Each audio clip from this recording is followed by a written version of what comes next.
Hola, buenos días. Hoy vamos a meternos en el capítulo 11 de análisis de circuito electrónico para los alumnos del tercero medio.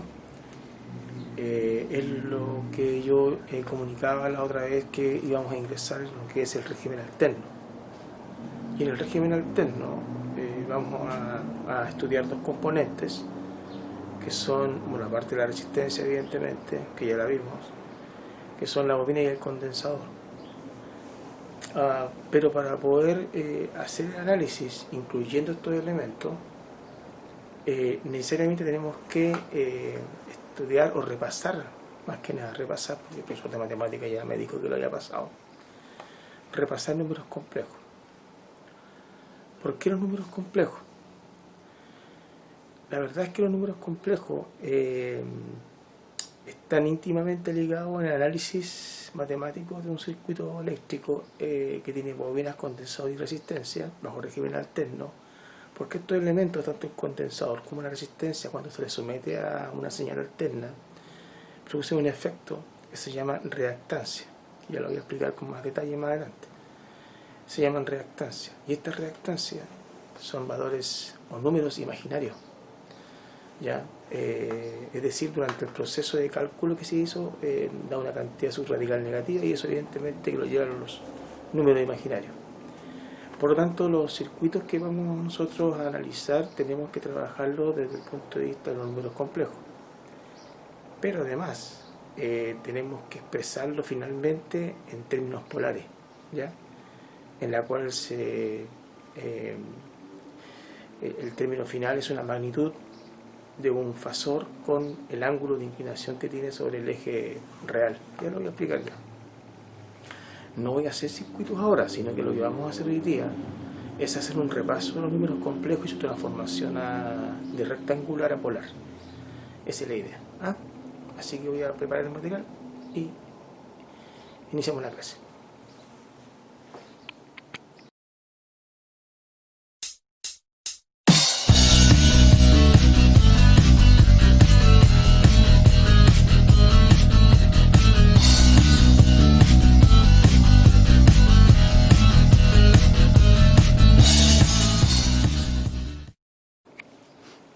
Bien, esta es la estructura de un número complejo. Tiene una parte real, que yo le he puesto en la letra A, y la parte imaginaria, que puede ser negativa o puede ser positiva, ¿de acuerdo? Ahora, un detalle, en matemática a ustedes le pusieron imaginario la letra I minúscula, está bien, imaginario, pero nosotros no podemos usar esta letra I, porque esa letra I la usamos nosotros los eléctricos y los electrónicos, denotamos la corriente en régimen alterno, ¿ya? Y eso podría generar alguna confusión. Así que nosotros vamos a hacer un pequeño cambio, casi muy tenue, muy simple, pero vamos a cambiar la letra I por la letra J para indicar que eso es imaginario. Es el primer cambio que hay que hacer, ¿ya? La letra I no, porque la letra I minúscula es la forma en cómo nosotros indicamos, denotamos una corriente eléctrica en régimen alterno, ¿ya? Así que esta J, esta I, perdón, ya no va, sino va la J. ¿De acuerdo? Ya. Nosotros, para poder trabajar los circuitos, bueno, este que está acá puede ser el resultado de un circuito, ¿ya? Puede ser el voltaje, puede ser la corriente, puede ser lo que llamamos impedancia, que en realidad es la resistencia, pero con un término real y un término imaginario, ya lo vamos a explicar. Entonces puede ser cualquiera de los tres elementos, ¿ya? Este número, que se llama expresión rectangular de A más JB, ¿no es cierto?, o menos JB, puede ser representado en un plano cartesiano, ¿ya? Que nosotros le vamos a llamar más adelante el plano Z, ¿ya? De esta forma.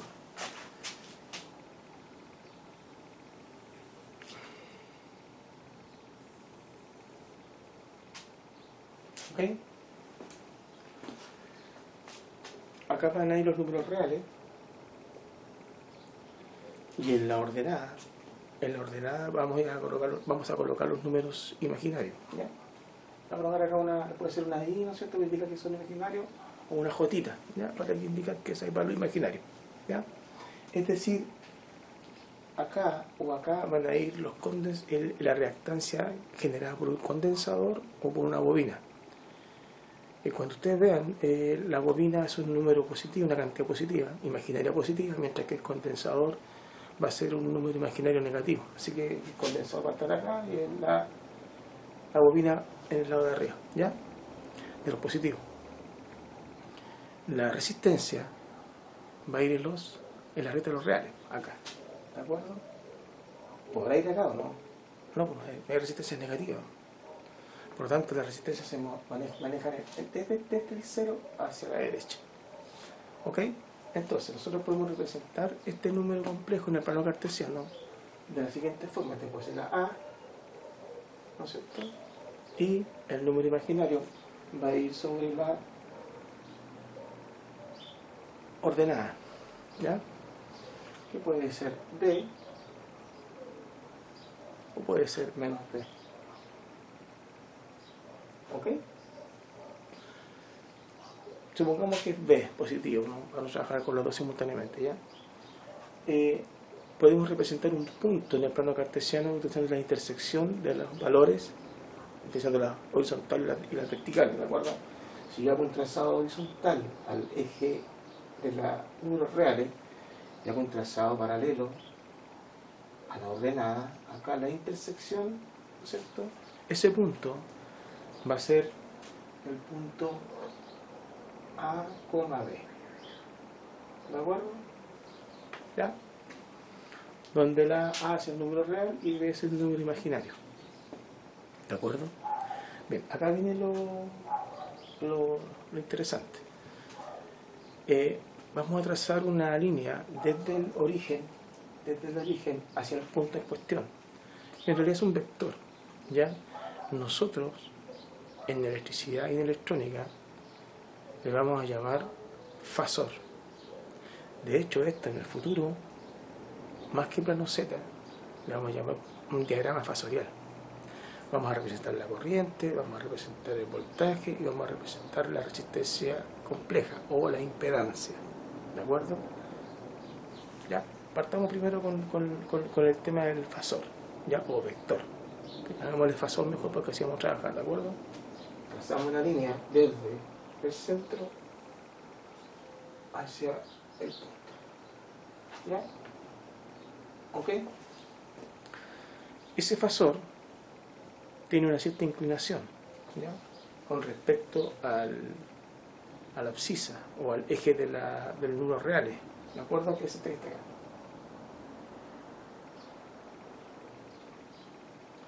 Ese grado de inclinación es un ángulo, que puede ser gamma, beta. Nosotros en electrónica o en electricidad le llamamos el símbolo griego tita, ¿de acuerdo? Que es así.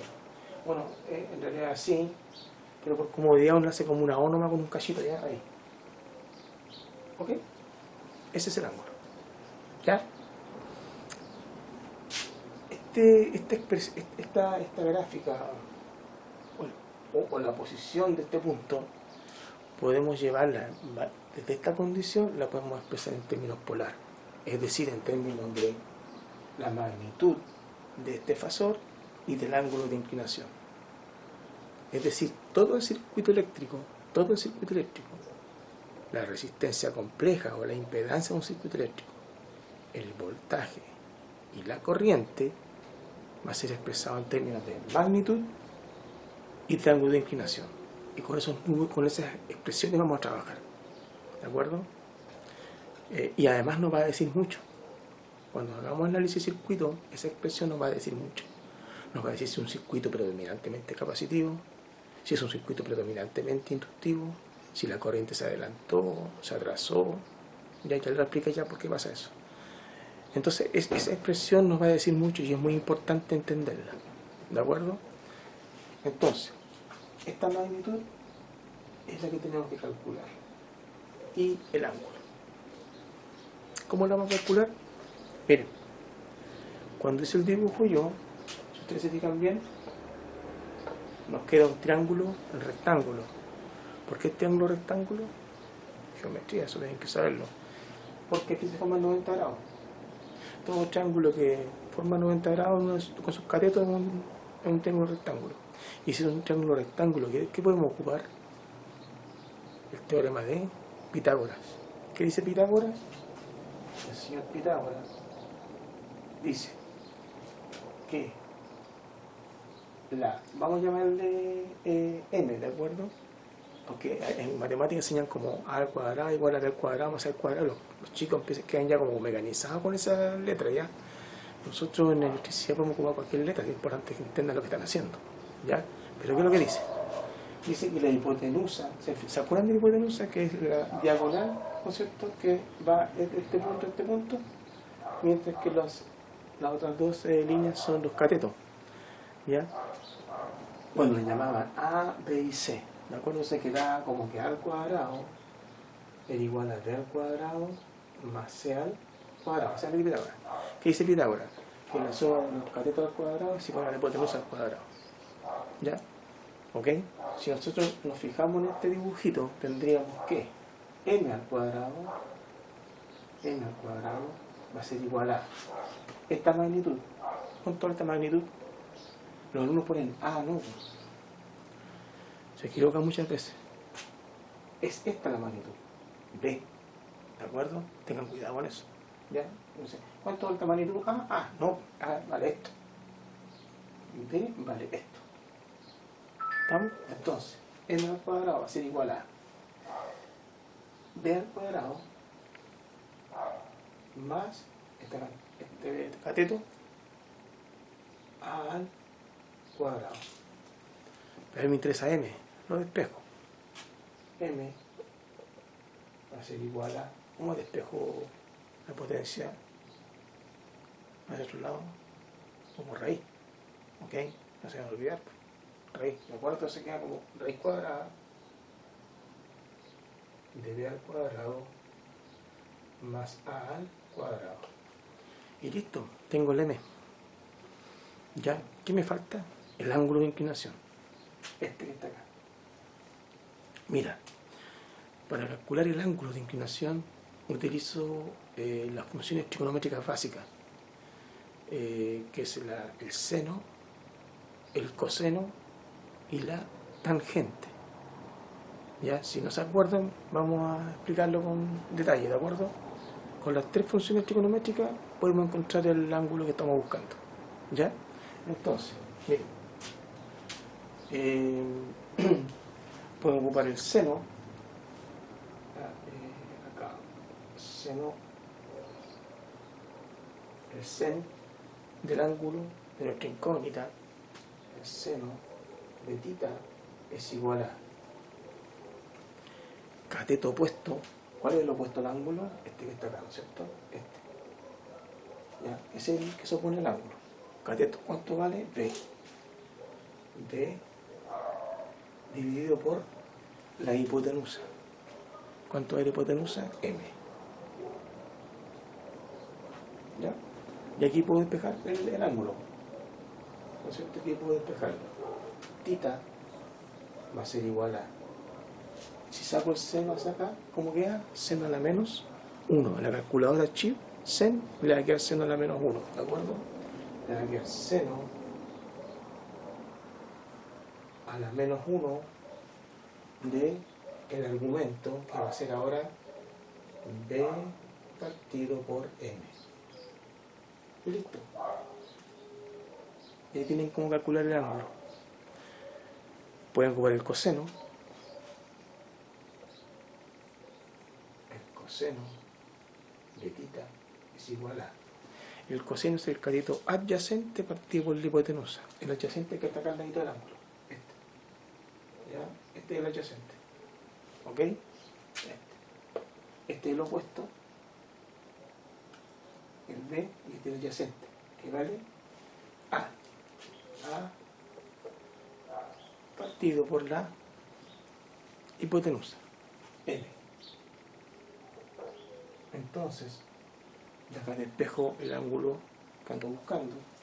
Tita igual a, ahora paso el coseno a otro lado, en la calculadora. Chip, coseno, y me queda el coseno a la menos 1. ¿Ya? Coseno a la menos 1 de cateto adyacente partido por la hipotenusa. ¿Ya? Por la hipotenusa. ¿Ok? Paréntesis que por feo va, así que vamos a hacer mejor. Ya, ahí. ¿Estamos? Finalmente puedo ocupar la tangente. La tangente se escribe como tan o como TG, ¿ya? Yo ocupo TG, no, ¿ya? Tangente del ángulo. Aquí es igual cateto opuesto partido por el cateto adyacente. O sea, sería A, cateto opuesto D, por el adyacente, que está acá, que sería el A. ¿Ok? ¿Ok? Por lo tanto, puedo despejar en θ el ángulo y me va a quedar shift tangente tan o TG, me va a quedar tangente a la menos 1. Tangente a la menos 1 de D partido por A. Y ahí tengo tres formas de calcular el ángulo. Depende de lo que tenga. A veces no tengo la hipotenusa, pero tengo los dos catetos. O me falta el adyacente y tengo el opuesto y la hipotenusa. Uso el seno. O tengo el adyacente y no tengo el opuesto. Uso coseno. ¿De acuerdo? Depende de lo que yo tenga. A veces el profe no te va a dar todos los datos. Vas a tener que buscarlo tú. ¿De acuerdo? Esa es la idea. ¿Ya? Entonces, resumamos. El número complejo tiene la forma rectangular A más menos JB. Si lo dibujamos en el plano cartesiano, va a ser A, B, aquí en este punto de acá, A, B. Trazamos un fasor desde el origen al punto en cuestión y nos queda un triángulo rectángulo. Si es un triángulo rectángulo, podemos ocupar Pitágoras, que dice que la suma de los catetos al cuadrado es igual a la hipotenusa al cuadrado. En este caso, la hipotenusa es m, la magnitud, ya m. ¿De acuerdo? Profe, a mí me gusta la letra A. Bueno, le ponga la letra A, si me da lo mismo. Pero usted que lo haga bien, ¿no? ¿Ya? Yo uso la letra M porque por magnitud no, pero eso al gusto de cada persona, ¿ya? Yo uso la letra M. Me gusta la X, profe, bueno, póngale la X entonces. No hay problema. Lo importante es que me haga bien los cálculos, ¿de acuerdo? Usted la cazuela prepara la pinta suya, pero mientras esté bien hecha no hay ningún problema, ¿de acuerdo? Entonces usted le pone la letra que usted quiera, la que más le acomoda, la que mejor le recuerda, no sé. Eso ya depende del alumno, ¿ya? No se mecanice nunca, pues digo, no porque el profe su M siempre es M. Usted le ponga la letra que quiera, ¿de acuerdo? Pero hágalo bien, sí. Ok, entonces. En este caso yo le pongo m al cuadrado va a ser igual a b al cuadrado más a al cuadrado, despejo la m y saco la raíz a su lado, ¿ya? Me falta el ángulo, ¿ya? Puedo ocupar las tres funciones trigonométricas que usted estime conveniente. Puede ser el seno, el coseno y la tangente. El seno del ángulo, el seno de este ángulo es igual al cateto opuesto, cateto opuesto b partido por la hipotenusa, m. El coseno es el cateto adyacente, que está acá al ladito, acostadito al lado, adyacente al ángulo, a, esta magnitud a, partido por la hipotenusa, m. No me gusta ninguna de las dos.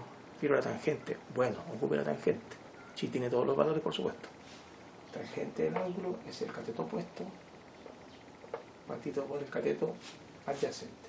¿Y cómo se despeja? Fácil. El seno pasa como seno a la menos 1, el coseno pasa como coseno a la menos 1, y el tangente pasa a tangente menos 1. Teniendo esos datos de magnitud y ángulo, usted ahora puede expresar el número complejo como una forma polar. ¿Cómo? La siguiente forma. M por la magnitud del vector o del fasor y el ángulo. Listo. Ahí está. Eso es todo. Con esto, este es el análisis de circuito. ¿Ya? No hay problema. yo voy a hacerles ahora un ejercicio y les puedo enviar también algunos contenidos teóricos para que usted se familiarice más. Pero yo sé que el profesor pasó eso. Ahora, si usted estudió el recreo antes de la prueba, evidentemente no se va a acordar. Entonces ahí va a tener contenido para que usted se recuerde. ¿Ya? No es necesario que usted lo aprenda de memoria. Bueno, que tampoco no hay ninguna gracia, pero estas cosas usted se las puede tener en un documento, fórmulas básicas. A mí me da lo mismo. Yo no mido memoria, yo mido aplicación. Sí, pues si uno está en la pega, último el manual y ahí ve, no se tenemos que acordar de las cosas, pero tiene que saber aplicar, ¿de acuerdo? Entonces, usted puede tener esta fórmula guardadita, no me importa eso a mí, ¿de acuerdo? Entonces, les voy a hacer algún ejercicio para que vean cómo se procede con la interfaz digital, para que vean cómo se va haciendo, yo lo voy explicando. Y la próxima clase empezamos ya a definir el condensador y la bobina en términos de reactancia. Ya, es una materia un poquito más complicada que lo que hemos visto ya. Y en proyecto electrónico, como no podemos hacer proyectos, vamos a definir los componentes, la bobina y el condensador. Voy a hacer alguna experiencia yo, porque tiene que haber una experiencia. Nuestro conocimiento se basa en lo teórico, pero también en lo empírico. ¿Ya? O sea, lo teórico te dice por qué pasa lo que pasa, y lo práctico te demuestra que lo que yo pasé en teoría es real. ¿De acuerdo? Un buen técnico tiene que tener los dos elementos. Por un lado la matemática y por otro lado la experiencia.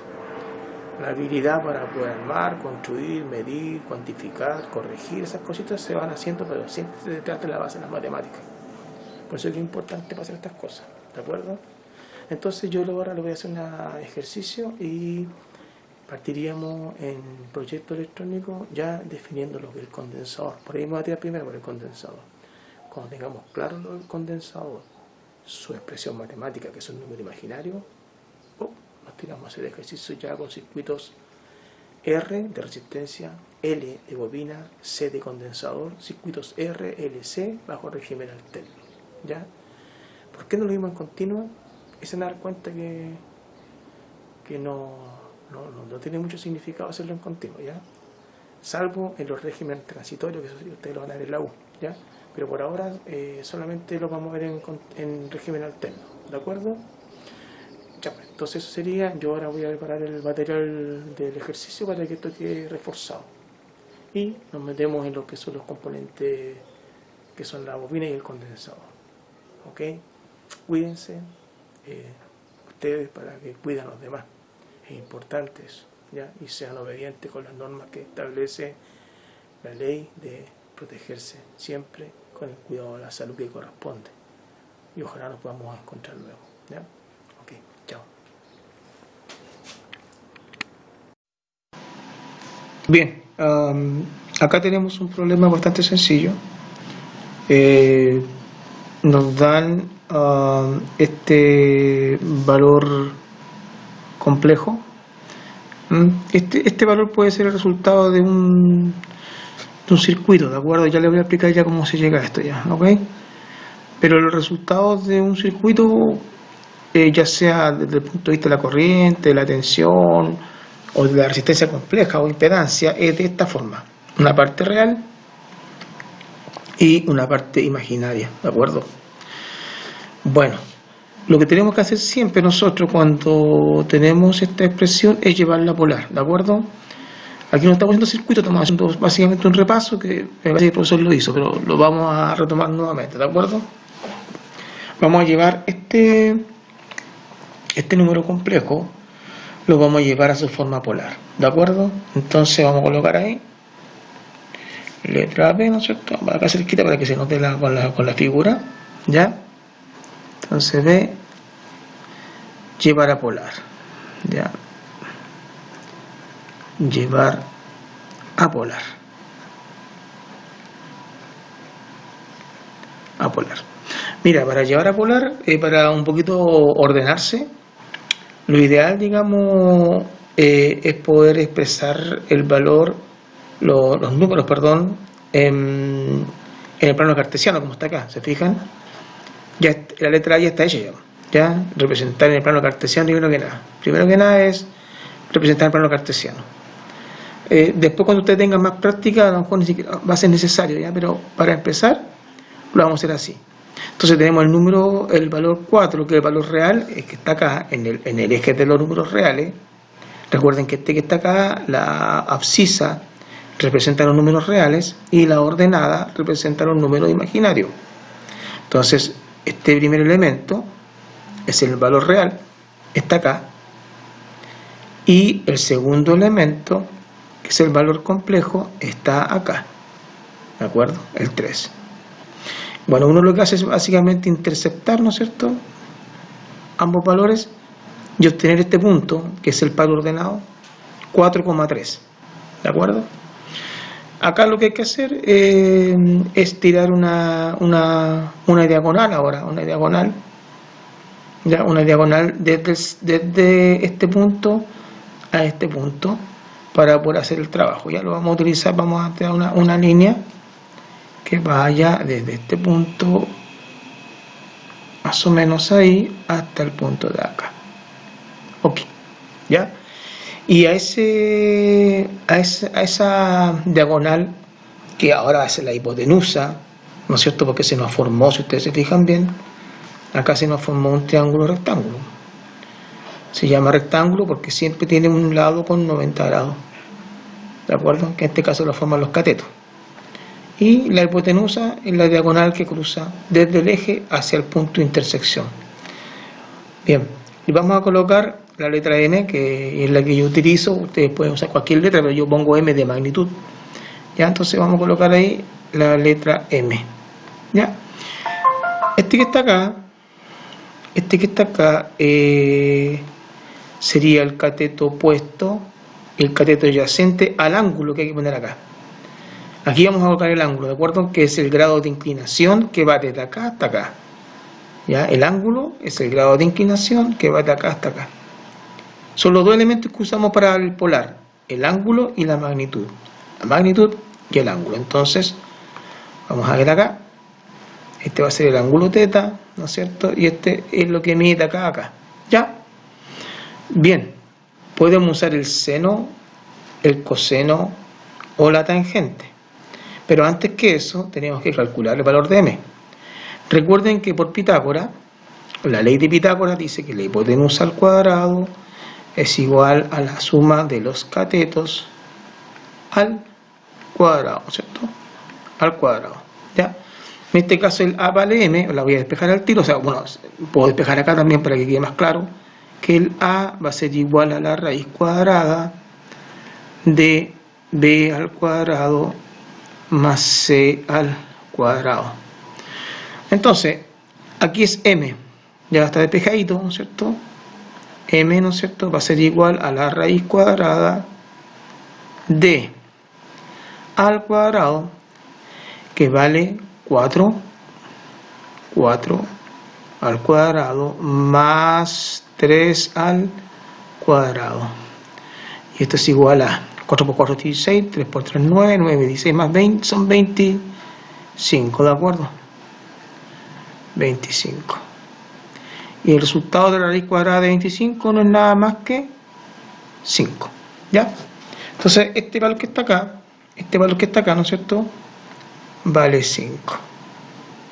¿Ya? Oja, me cuesta todavía dominar el tema ya, pero vamos a tratar de escribirlo un poco más decente ahí, que ya saben que vale 5, ¿no? Ahí está, ok. Bien, ya calculamos la magnitud. Ahora, ¿qué necesitamos calcular? El ángulo. El ángulo θ, que está acá, que nos da el grado de inclinación del fasor, de este fasor, ¿ya? Que la hipotenusa es un fasor ahora, ¿ya? Que nos dice el punto de intersección de 4,3, que no es nada más que esto que está acá, 4 más J3, ¿de acuerdo? Podemos usar el seno, el coseno, la tangente, porque tenemos todo. Tenemos el cateto opuesto, tenemos el cateto adyacente y tenemos la hipotenusa. El seno es cateto opuesto partido por la hipotenusa, el coseno es cateto adyacente partido por la hipotenusa, y la tangente el cateto opuesto partido por el cateto adyacente. ¿Ya? Si cualquiera de las tres que usen les va a dar. ¿ya? Yo por cuestión de costumbre no ocupo la función senoidal, que es la que más familiar, no acuerdo, siempre como la onda senoidal y a uno se le queda pegado eso, ¿ya? Entonces, voy a ocupar el seno, voy a ocupar el seno del ángulo que estoy despejando, que va a ser igual a cateto opuesto, que vale, ¿no es cierto? Vale 3. Recuerden, jóvenes, no se vayan a equivocar, ya. Pasa mucho eso, ¿ya? Que ponen el 4, ¿de acuerdo? Déjenme. Esto que está acá es el cateto adyacente. Pues no es que valga 4. El cateto adyacente vale 3. Toda esta magnitud que está acá vale 3, ¿de acuerdo? No 4. 4 vale esto. El adyacente, el opuesto vale 3. Entonces ponemos cateto opuesto, que es la función senoidal, 3 partido por la hipotenusa, que vale 5, que lo vamos a calcular gracias al señor Pitágoras.